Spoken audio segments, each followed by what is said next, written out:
Hello, isang mapagpalang umaga po. Kumusta po kayong lahat mga kapatid? Purihin ang Panginoon at mag-aaral na naman po tayo ng kanyang salita for this morning. At ang ating morning devotion po ay pinamagatang Watch Out. So, ang ating verse po ay mula sa First Peter chapter 5 verse 8. Be alert and of sober-minded. Your enemy and the devil prowls around like a roaring lion, looking for someone to devour. So, sabi po dito sa ating Our Daily Bread, sabi ng author, I grew up in warm southern cities. So when I moved north, it took me a while to learn how to drive safely during the long snowy months. During my first hard winter, I ended up stranded in a snowdrift 3 times. But after several years of practice, I began to feel comfortable driving in wintry conditions. In fact, I felt a little too comfortable. I stopped being as vigilant. And that's when I hit a patch of black ice and skidded into a telephone pole on the side of the road. Thankfully, no one was hurt, but I learned something important that day. I realized how dangerous it is. I realized how dangerous it can be to feel comfortable. Instead of being watchful, I had gone on autopilot. We need to practice that same kind of vigilance in our spiritual lives. Peter warns believers not to glide thoughtlessly through life, but to be alert and sober-minded in First Peter 5:8. Yun po yung nabasa natin kanina. The devil is actively trying to destroy us, and so we too need to be active, resisting temptation and standing firm in our faith. Sabi naman po yun sa verse 9. Sabi po sa verse 9 ng First Peter chapter 5, resist him standing firm in the faith, because you know that the family of believers throughout the world is undergoing the same kind of sufferings. Though that's not something we have to do on our own, though.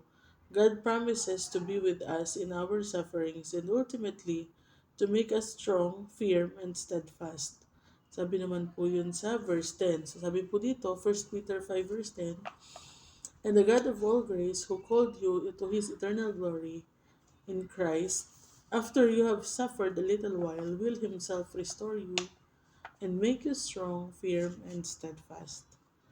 So by His power, we learn to remain watchful and alert in resisting the evil and following Him. So in our prayers, let's always ask God to keep us from growing lazy or too comfortable in our spiritual life and to help us to remain watchful and alert so that we can resist temptation. Amen. Praise the Lord. So watch out. So sabi po ng ating author dito, sanay siya sa warm climates. So nung napunta siya sa sa isang snowy place, so nahirapan siyang mag-adjust at ilang beses siya na stranded dahil sa snow. After several years na nasanay na siya, naging masyado naman siyang komportable na para bang ah, yung hindi na niya pinag-iisipan dahil nga sanay na siya, parang ayun sabi nga niya dito, naka-autopilot lang siya. Yung nagda-drive lang siya pero wala dun yung isip niya. Hindi siya alerto, po. So, dahil doon, dahil masyado siyang komportable, may may nabangga siya na patch ng black ice at para solid ice yun, po. So, dumire-diretso siya sa poste ng telephone. So, buti na lang, walang nasaktan, po. But it made her realize na naging masyado siyang komportable at hindi na siya naging watchful, po. So, sa atin din pong buhay Kristiyano, may relate natin sa kanya na nung una tayong nakakilala sa Panginoon, po, parang nung lumipat siya sa tawag dyan, dun sa snowy, nagrabe ang struggle niya. So tayo din po, nung nung nakakilala tayo sa Panginoon, andun yung struggle natin na makalayo dun sa dati nating buhay, sa dati nating mga practices, sa mga makamundong bagay. At nung nasanay naman tayo ngayon, nung tayo ay tumagal na Kristiyano, parang naging masyado na tayong komportable at hindi na tayo nagiging watchful. Ano po, ang nangyayari tuloy, pagka merong mga nilalagay sa atin na, sa harapan natin na temptation or mga yung nakaka-trigger para tayo ay magalit or magkasala. Pag may nilalagay na ganun ang jablo, yung bitag ba, pag may nilalagay siyang trap or temptation sa harapan natin, hindi natin nare-recognize kasi masyado na tayong komportable. O hindi na tayo nagiging alert, hindi na tayo nagiging watchful, para bang naging routine na lang natin. Katulad niyan, yung pagpe-pray, naging routine na lang. Pagbabasa ng salita ng Diyos, naging routine na lang. Yung pag-attend ng gawain, naging routine na lang. Yung araw-araw natin, parang routine na lang. Na hindi na tayo nagiging watchful dun sa mga gawa ng kaaway. Ang sabi po dito sa First Peter, ano po, be alert and sober-minded. Your enemy, the devil, prowls around like a roaring lion looking for someone to devour. So ang kaaway po natin, si Satanas, hindi po siya nagpapahinga, no? Lagi siyang active, lagi siyang alert, lagi siyang naghahanap ng moment of weakness natin bilang mga Kristiyano at doon siya biglang aatake, naghahanap siya ng masisila. Ano po, lalo na kung tayo ay palayo ng palayo sa sa mga kasamahan natin, 'di ba? Usually sa animal kingdom, pagka may mga group ng mga hayop, hindi yan aatakihin ng leon. Pero kung merong isa na medyo na naiwan, na left behind, or na napahiwalay ng konti, yun yung atakihin nila, ano po. So sa atin din pong buhay, kung sino po yung parang medyo napapalayo, medyo nagkakaroon ng doubt, or hindi nagiging active, or active ka nga pero routine na lang, parang naka-autopilot ka, umaandar ka pero hindi ka naka-focus doon. Ano po, yun yung mga sinasamantala ng kaaway na moments na tayo, yung papagkasalain tayo, ano po, or yun nga, matempt tayo or matrap na tayo, ano po, para magkasala. So, ang sabi po sa verse 9, resist him, standing firm in the faith. Because you know that the family of believers throughout the world is undergoing the same kind of sufferings. So maging po tayo, maging vigilant, maging watchful, at paglabanan po natin ang mga panunukso or yung mga pag-trigger sa atin ng kaaway, yung pag-tempt sa atin ng kaaway, yung pag-trap sa atin ng kaaway. Ano po, kaya nating paglabanan yan sa tulong ng Diyos kasi siya nga din ang siya din naman ang nag equip sa atin ng lahat ng kailangan natin para mapagtagumpayan natin yung mga gawa ng kaaway sa ating buhay. Ano po, so, by His power, we learn to remain watchful and alert in resisting evil and following Him. So, ayun po, sa ating buhay, nawa ay hindi tayo mahuli ba ng kaaway or matrap ng kaaway na naka-autopilot tayo. So, yung umaandar tayo pero out of focus, or gumagana tayo, ginagawa natin yung mga routine nating obligations pero wala doon yung ating isip. Ano po, kasi yun nga yung hinahanap niyang moment of weakness natin para tayo ay papagkasalain niya. At lalong-lalong huwag tayong lalayo sa paglilingkod sa Panginoon. Huwag tayong titigil sa pagbabasa ng salita ng Diyos. Pag nagbabasa tayo ng Word of God, hindi yung routine lang na blah blah blah blah, blah, tapos na. Dapat unawain natin, mag-meditate tayo, humingi tayo ng wisdom sa Panginoon na maunawaan natin yung kanyang salita. At pag tayo din ay nananalangin, hindi yung parang Lord, routine na lang din, yung paulit-ulit na lang na prayer request mo, parang binasa mo lang, tapos amen.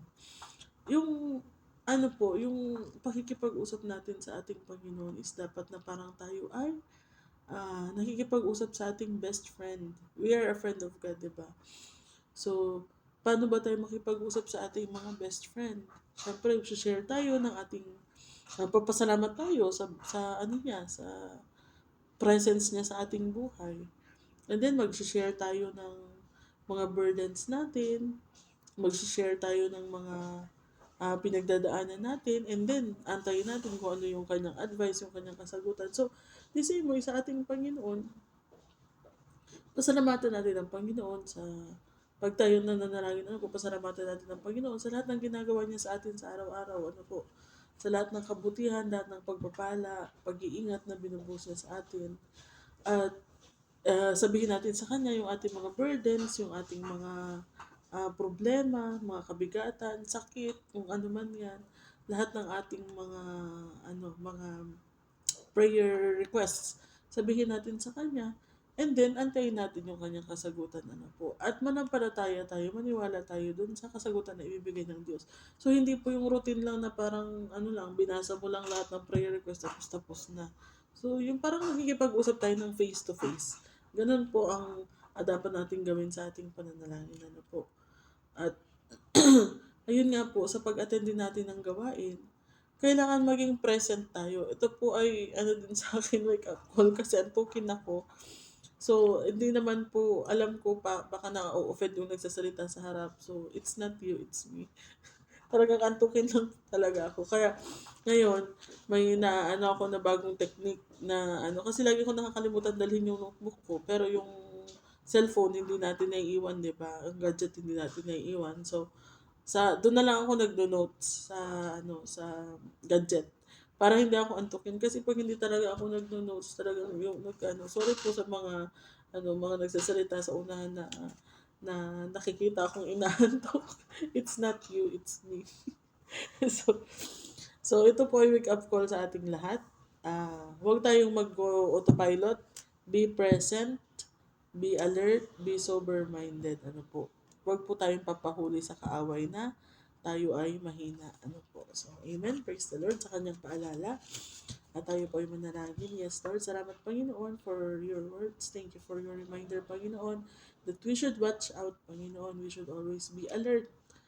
At lagi po kaming maging maingat, Panginoon, sa lahat ng oras, Panginoon, upang hindi po kami mahulog sa mga bitag sa tukso ng kaaway, Panginoon. And give us the strength, Panginoon, and wisdom to discern yung mga trap ng kaaway, Panginoon, and strength na mapagtagumpayan namin sila, Panginoon. At ma-resist namin, Panginoon, lahat ng mga temptations or mga trigger, Panginoon, mga trap na binabato sa amin ng kaaway. Thank you so much, Lord, and nawa bawat isang anak ninyo, Panginoon, ay magpatuloy po, Panginoon, sa paglilingkod sa inyo, sa pagbabasa ng inyong salita, sa pakikipag-communicate sa inyo, and pakikipag-fellowship sa mga kapwa-believers, pang hindi po sila mahuli, Panginoon, na nahihiwalay sa inyong flock, O Lord. Maraming salamat, Panginoon, and maging sa araw na ito, Panginoon, tulungan niyo po kami, Panginoon, na maiwasan at mapagtagumpayan anuman ang ibabato sa amin ng kaaway sa maghapon na ito. Please bless this day, O Lord. Use us as a blessing, Panginoon, sa lahat ng makakasalamuhan namin, Panginoon. Saan man kami naroon, O Lord. Purihin ka, Panginoon. We pray all of this in Jesus' name. Amen. So, ayun. Maraming salamat po sa inyong pakikinig or panonood, mga kapatid. Ingat po tayo sa maghapon at God bless you all.